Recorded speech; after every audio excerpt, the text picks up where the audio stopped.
África está muy presente en la historia de España, desde los romanos hasta nuestros tiempos. Y también hay una huella toledana que dejaron personajes históricos como Garcilaso de la Vega, Cervantes, Alfonso X o el cardenal Cisneros.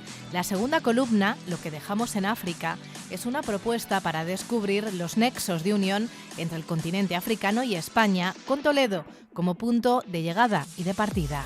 Cuando se toma Orán, uno de los capitanes de su guardia personal es el primero que coloca un pendón en la ciudad de Orán, que era una ciudad muy importante para el reino de Tlemcen. Cuando ya entran en la ciudad, es Cisneros también el primero que abre las cárceles, que hay obras de arte, ¿no?, que reflejan ese hecho histórico, y es Cisneros también quien pues escoge 2 mezquitas y las consagra como iglesias mayores de Orán, permitiendo, por supuesto, que se mantengan algunas otras mezquitas y permitiendo también sinagogas. Fundado por el cardenal Silicio en 1551, funcionó con los estatutos originales hasta 1988.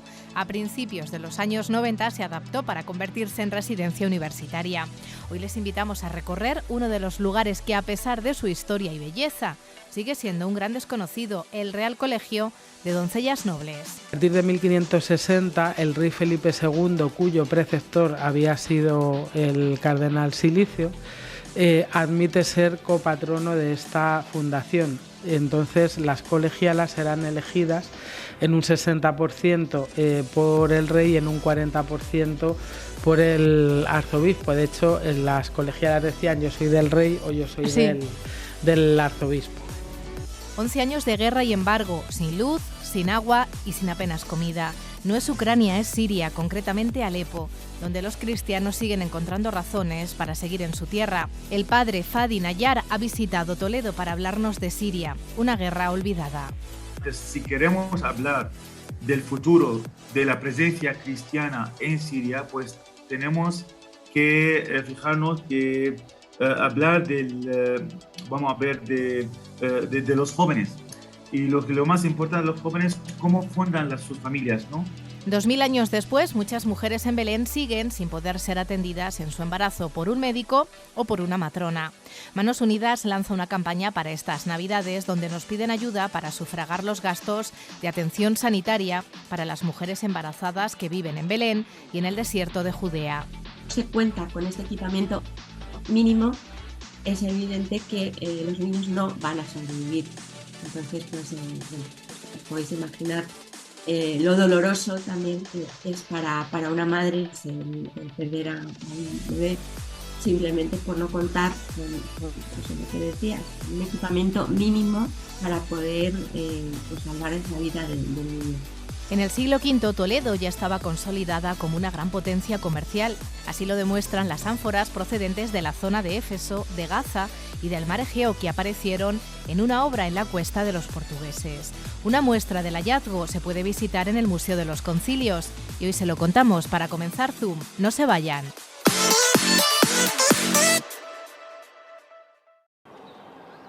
Cuando un propietario del casco histórico de Toledo decide realizar una reforma, existe una probabilidad muy alta de que la casa atesore vestigios como estos.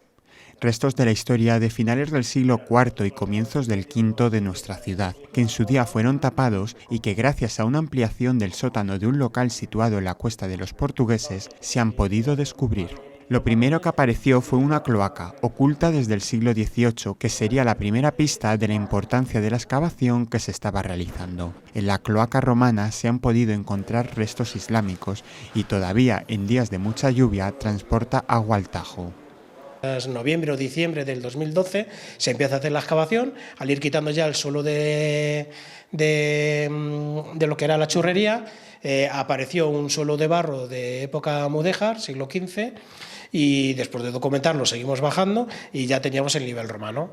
Pero era un nivel romano de un sellado de un gran espacio que al principio creíamos que podía ser de restos de una calzada. Desde este nivel de suelo hasta la roca madre de la ciudad, todavía hay 5 metros más de profundidad en los que existe una probabilidad muy alta de encontrar huellas de épocas pasadas. A 1 metro de profundidad y en 5 metros cuadrados aparecieron unas cerámicas que hasta el momento se desconocían en nuestra ciudad. 10 años después de su descubrimiento, aún continúa su estudio en el Museo de Santa Cruz. Al principio salieron algunas moneditas que se veían que podían ser romanas, luego las características terra sigillatas romanas también, o sea, ya tenías pequeños indicios de cerámica romana. Bastó seguir excavando unos metros más para descubrir unas ánforas que fecharan el descubrimiento de los restos tardorromanos. Ánforas, pues por ejemplo, como esta que tenemos aquí. Esta es una Late Roman 4, que se llama, que es una ánfora oriental que procede de la zona de Gaza. Entonces estas se empiezan a poner de moda en el occidente del imperio a partir de finales del 4 y comienzos del 5.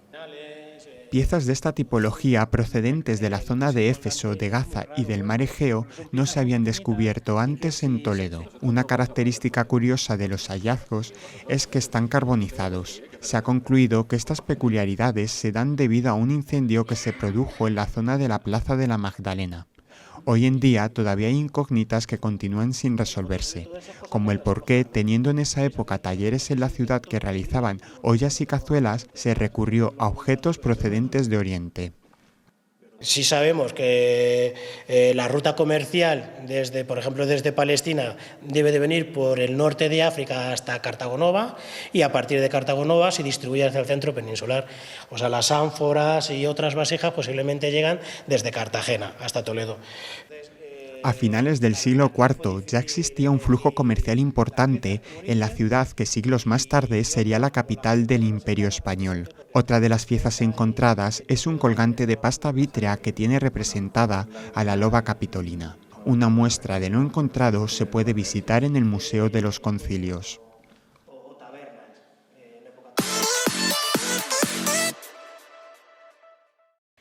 En pleno siglo XXI todavía hay muchas mujeres embarazadas en Belén y en el desierto de Judea que no tienen garantizada siquiera una ecografía o una asistencia en el parto.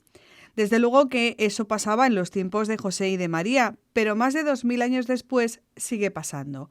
Lo saben las mujeres beduinas que viven en el desierto de Judea y también los habitantes de Belén y ciudades cercanas que no tienen acceso a cuidados sanitarios básicos como el control de los embarazos, ecografías o asistencia a los partos.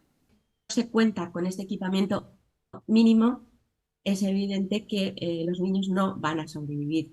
Entonces, pues os podéis imaginar lo doloroso también que es para una madre el perder a un bebé simplemente por no contar con eso, lo que decías, con un equipamiento mínimo para poder salvar esa vida del niño. Manos Unidas nos lanza de cara a estas Navidades una propuesta, que sea nuestro regalo el que llegue a estas reinas magas, una enfermera, una pediatra y una ginecóloga, que en vez de camellos tienen una furgoneta transformada en clínica ambulante que casi 200 días al año recorre el desierto para atender a estas mujeres.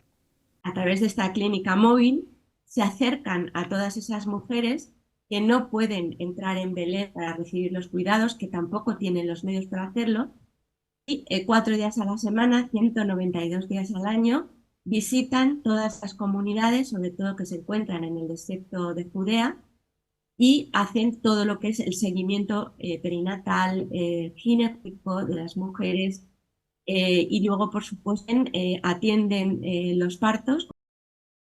Con lo recaudado en esta campaña se mejorarán las instalaciones del Hospital Holy Family, fundado por las Hermanas de la Caridad de San Vicente de Paúl, con la adquisición de una incubadora móvil y de un escáner pediátrico para diagnosticar y hacer el seguimiento de la evolución de muchos bebés prematuros.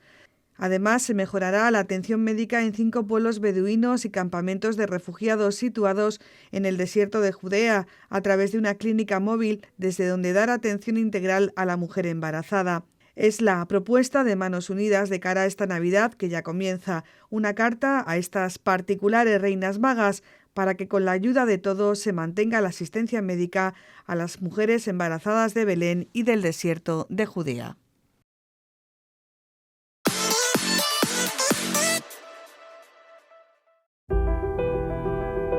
Fue una idea avanzada en su tiempo, una fundación del cardenal Silicio para la educación de niñas nobles, no por su origen nobiliario, sino por la nobleza de su sangre, que vivían en el colegio hasta su matrimonio. En 1557 se empezaría a construir el edificio actual.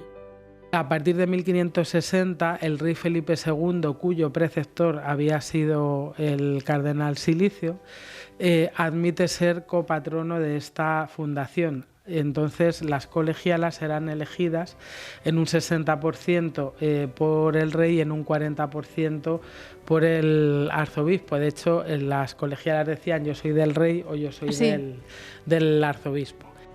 El mismo cardenal Silicio quiso ser enterrado aquí. El imponente sepulcro que hoy guarda sus restos es único, rodeado por las 4 virtudes cardinales: justicia, prudencia, templanza y fortaleza, presididas por la caridad. El cardenal Silicio quiso ser enterrado cerca de las colegialas y en exclusiva, y que la capilla mayor fuese en exclusiva para su enterramiento. Entonces se encarga un monumento funerario a finales del 19 a Belver, que es el mismo escultor del ángel caído del Retiro, y hasta entonces estuvo expuesto en un ataúd cubierto por un paño negro de terciopelo.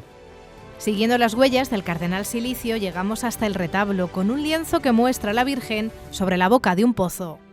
La Virgen del Pozo hace referencia a un milagro que sucede en la vida de Silicio, que de muy pequeño cae a un pozo, cuando lo extraen del pozo está inconsciente, y cuentan que la madre lo lleva a una iglesia, a una ermita de la Virgen, pide su intercesión y así el niño se salva.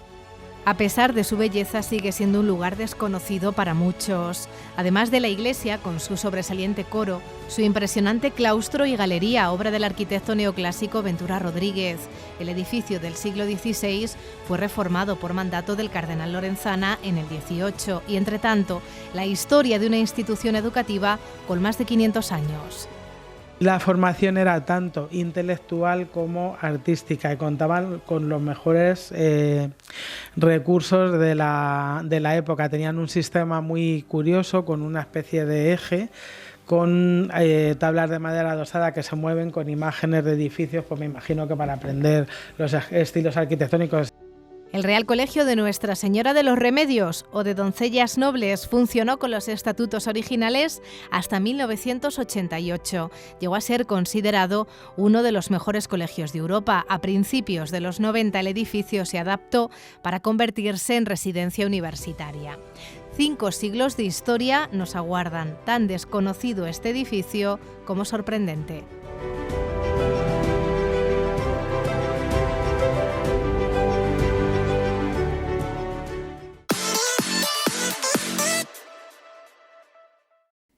Parece que es el sino de todas las guerras, ir poco a poco quedándose en el olvido, aunque no terminen, aunque ni se hayan ganado ni se hayan perdido.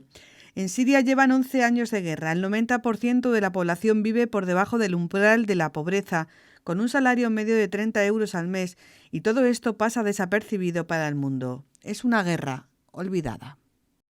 No sé si el mundo sabe lo que está pasando ahora en la vida. Bueno, las causas políticas, pues no lo vamos a hablar, pero lo que está pasando en la vida real de cada día, de lo que está pasando en Alepo, en otras ciudades, pues no sé si podemos decir que sí estamos en una guerra olvidada.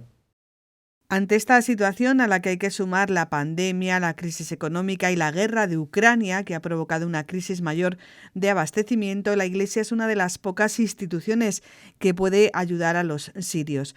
Así lo hace la Fundación Pontificia Ayuda a la Iglesia Necesitada, que esta Navidad lanza la campaña Guerra Olvidada, enciende tu luz por Siria, para recaudar fondos para proyectos ya en marcha, como una gota de leche para proporcionar leche en polvo a bebés y niños, o una para los recién casados. Si queremos hablar del futuro de la presencia cristiana en Siria, pues tenemos que fijarnos que hablar vamos a ver de los jóvenes. Y lo más importante de los jóvenes, cómo fundan sus familias, ¿no?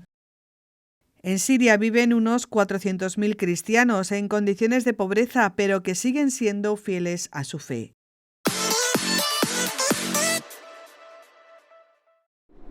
Tú y yo tuvimos toda la suerte del mundo. Abre el ciclo Ya te André de José Ramón Fernández bajo la dirección de Emilio del Valle y seguirán Los Pazos de Ulloa de Emilia Pardo Bazán con dirección de Elena Pimenta. Muy bien, para servirle como capellán de Los Pazos durante muchos años. Se representará el estreno nacional del Nadador de Aguas Abiertas con Marcos Marín y Adolfo Fernández. Y en marzo llegará el turno de Moria, la historia de dos refugiadas y sus familias a las que no queda más remedio que huir de sus respectivos países.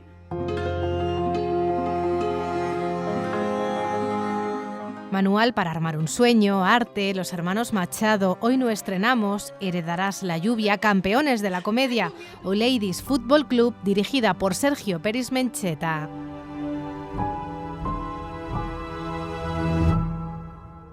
Y así hasta 15 espectáculos de primer nivel en una selección muy cuidada para conformar la 23ª edición del ciclo de teatro contemporáneo del Rojas para la temporada de primavera, del 11 de febrero al 3 de junio, aunque este viernes saldrán a la venta los abonos en dos modalidades, el abono completo por un precio de 100 euros y el abono parcial con 6 espectáculos por 66 euros. También este viernes salen a la venta las entradas de Peter el musical, que se representará el 11 y 12 de marzo en el Teatro Auditorio El Greco. Las entradas para las 3 óperas El Barbero de Sevilla, Turandot y La Traviata se pondrán a la venta el día 22 y el 29 las de Moria, Ladies Football Club y Finlandia. Echen un vistazo a la web teatroderrojas.es o acudan a partir de las 10 a la taquilla.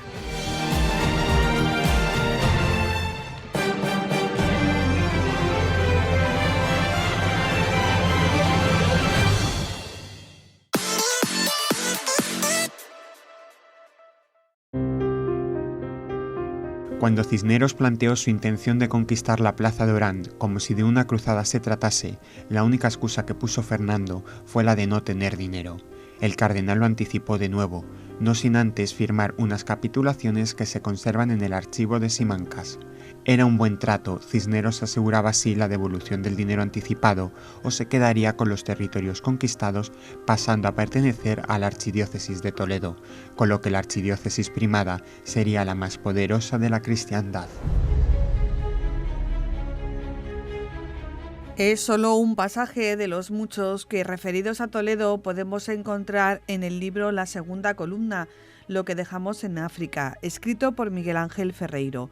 Un libro en torno a los puntos de encuentro en nuestra historia entre España y África, donde Toledo tiene un gran protagonismo. Hay mucho Toledo, sí, y hay mucho más, muchas más aventuras toledanas. Incluso en la parte que hablo del imperio cartaginés, claro, por aquí pasó Cartago también, Aníbal con sus elefantes, combatieron por estas zonas, la batalla del Tajo, donde Aníbal vence, vengando a su padre, que además había muerto, pues no muy lejos, bueno, sí, un poquito lejos, Elche de la Sierra, ¿no? Pero que sigue siendo en Castilla-La Mancha, ¿no? Luego Toledo también es muy importante con Roma. Desde aquí pues cruzan las legiones que estaban asentadas en León, pasan por Toledo y se van a África a hacer campañas. Alfonso X el Sabio, los Reyes Católicos, Garcilaso de la Vega o Cervantes, sin olvidar a Cisneros, que participó en primera persona en la toma de Orán, aparecen en esta obra que busca reencontrarnos con nuestro pasado de la mano de la historia. Cuando se toma Orán, uno de los capitanes de su guardia personal es el primero que coloca un pendón en la ciudad de Orán, que era una ciudad muy importante para el reino de Tlemcen. Cuando ya entran en la ciudad, es Cisneros también el primero que abre las cárceles, que hay obras de arte, ¿no? que reflejan ese hecho histórico, y es Cisneros también quien pues escoge 2 mezquitas y las consagra como iglesias mayores de Orán, permitiendo, por supuesto, que se mantengan algunas otras mezquitas y permitiendo también sinagogas. Al autor de esta voluminosa obra le cuesta definir en una palabra este libro, que cabalga entre varios géneros. Es el libro del sí y el no. Porque me decía, ¿es un libro de historia militar? Sí y no. ¿Es un libro de historia social? Sí y no. ¿Es un ensayo? Sí, pero no. Porque yo lo que he buscado es traer, digamos, Yo sí, porque esta editorial, la verdad que DAF para mí es primera división de la divulgación. O sea, y he intentado traer lo que sería un ensayo histórico a la divulgación, ¿no? Evitando muchos quizás términos complejos, utilizando un lenguaje cercano, haciendo lo máximo que he podido resúmenes y cuadros que contextualicen. El libro, editado por EDAF, fue presentado en el convento de Santa Isabel y cuenta además con ilustraciones gráficas que complementan su lectura para alcanzar a descubrir cómo África y España mantienen nexos comunes con Toledo como punto de llegada y de partida.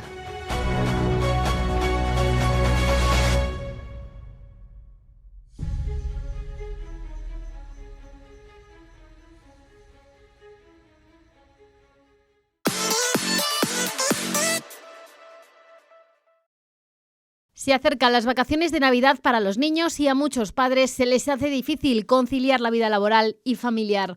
El Ayuntamiento de Toledo ofrece una alternativa para ellos, un campamento navideño al que se puede optar en 2 periodos, del 27 al 30 de diciembre o del 2 al 5 de enero.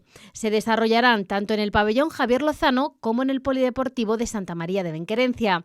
Se han habilitado 60 plazas por cada turno, es decir, un total de 240 para niños de entre 3 y 11 años, a los que se sumarán unas 30 más ofertadas a través de la Concejalía de Bienestar Social. A través de servicios sociales ampliamos este rango de edad de 12 a 16 años, es decir, campamento deportivo de los 3 a los 11 años y a través de servicios sociales de 12 a 16. Ampliamos ese rango de edad y también el número de plazas. Los niños podrán practicar multitud de deportes, tanto de interior como de exterior, si la climatología lo permite. El objetivo es ofrecer un ocio alternativo y saludable para que disfruten al máximo de sus vacaciones. Lo que buscamos es variedad y que los niños, lógicamente, sean educados en la práctica deportiva y con una mínima conocimiento de las actividades que estamos planteando.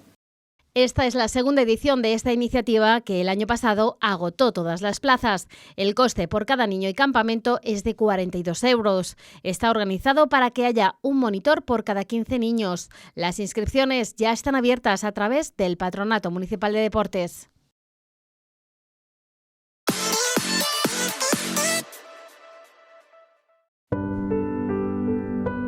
40 años es mucho tiempo o no, según se mire. Cierto es que los rostros que ahora ven en imágenes acusarán el paso de los años en forma de arrugas, pero cierto es también que mucho de lo que verán no les parecerá tan diferente.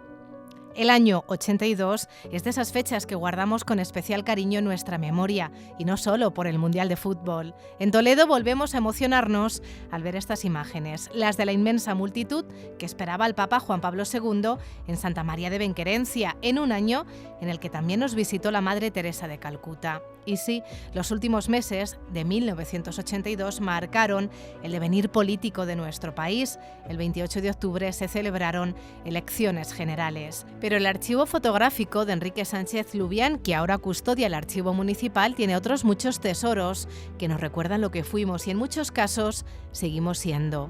En el año en el que comenzaba a construirse el nuevo puente de Azarquiel, la primera grúa municipal iniciaba sus pruebas en Toledo y los bomberos ensayaban con el nuevo brazo articulado. Los trabajadores de la Estándar se manifestaban en defensa de sus puestos de trabajo y los niños jugaban con animales tan exóticos como estos en el Paseo de la Vega. Farcam apenas había celebrado un par de ediciones. En la de 1982 no faltó Pepita Lía. Y otro evento cultural que sigue con fuerza es el Festival de Jazz. Entonces acudieron Jorge Pardo, Pedro Iturralde o Tete Montoliu. Muchos recordarán también que en el 82 comenzaba el proceso de beatificación del cardenal Sancha y entonces se dio a conocer la existencia de un cuadro del Greco, una Santa Faz rescatada del convento de las Capuchinas para una exposición en el Hospital Tavera conmemorativa del pintor cretense. Y precisamente los reyes honraban a Alfonso X el Sabio en el 7º centenario de su muerte, visitando la muestra del Museo de Santa Cruz. Además, la reina doña Sofía visitaba la Academia de Infantería, donde actuó uno de los violinistas y directores más brillantes del siglo XX, Yehudi Menuhin. Ese año también de las partidas de cartas de los jubilados, del paseo en bicicleta con los amigos o de la verbena en la residencia de ancianos, porque un año se recuerda no solo por lo extraordinario, también por lo cotidiano, que al final es lo que da sentido a nuestro día a día.